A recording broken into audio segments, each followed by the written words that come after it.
أعوذ بالله من الشيطان الرجيم. بسم الله الرحمن الرحيم. السلام عليكم ورحمة الله وبركاته. إن الحمد لله نحمده ونستعينه ونستغفره ونعوذ بالله من شرور أنفسنا ومن سيئات أعمالنا. أشهد أن لا إله إلا الله وأشهد أن محمدا عبده ورسوله لا نبي ورسول بعده. اللهم صل وسلم على سيدنا محمد نبي الأميين وعلى آله وأصحابه وبارك وسلم أجمعين. Jadi yang pertama tadi yang fardu, yang wajib, yang kedua hudud, ya, batasan, yang ketiga yang haram. Jadi yang wajib tadi jangan disepelekan. Ya dak? Yang hudud tadi jangan diterjang, ya, jangan didekati, jangan dilewati. Yang haram jangan pernah dilanggar. Yang keempat, Bapak Ibu, ini wasakata an asya'a. Ternyata Pak, di antara yang wajib, di antara yang haram, di antara yang hudud tadi, itu ada yang tidak Allah tentukan hukumnya. Ada yang itu tidak wajib, bukan haram, bukan hudud. Ya, iyo maskut anhu, didiamkan Pak hukumnya. Tidak kate statusnya hukum itu Pak. Ya, ada perkara-perkara yang bukan haram, bukan wajib, bukan perintah, ya, bukan larangan, bukan hudud, tetapi maskut anhu, yang didiamkan. Dan ini banyak Bapak Ibu.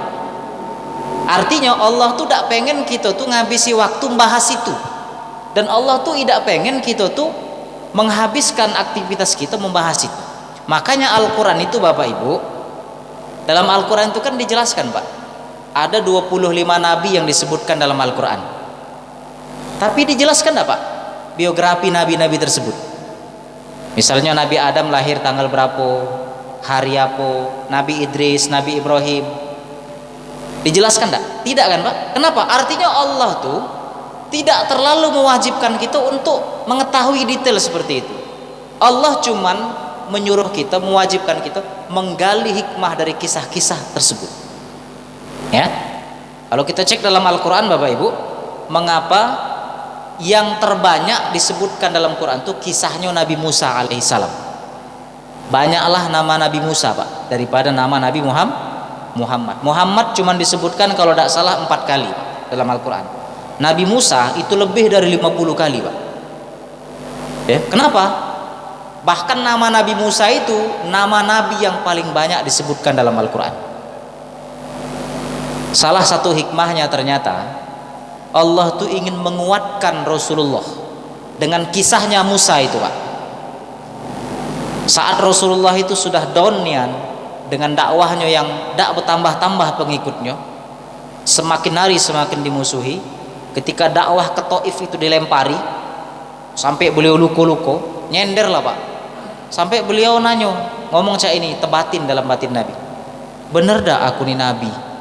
Kalau aku ni Nabi, ngapo aku ni dicak ini ke?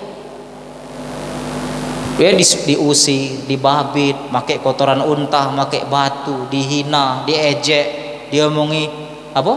Penyihir, diomongi wong gilo. Sehingga Nabi sebagai manusia biasa saat itu merasa down, Pak.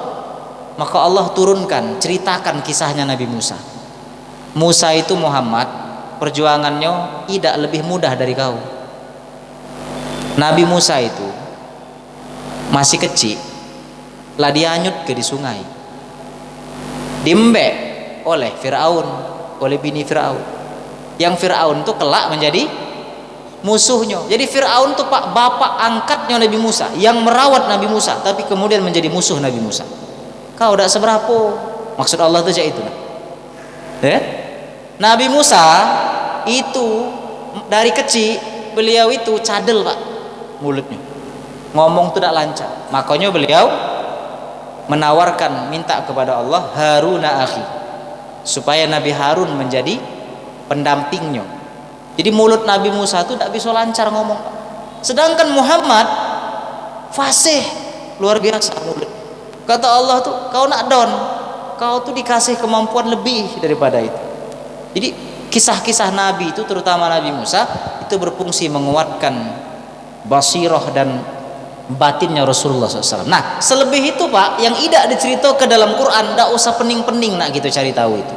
Karena Al-Quran itu bukan ensiklopedi. Yang dijelaskan cukup, yang tidak, kalau kita pengen tahu oke.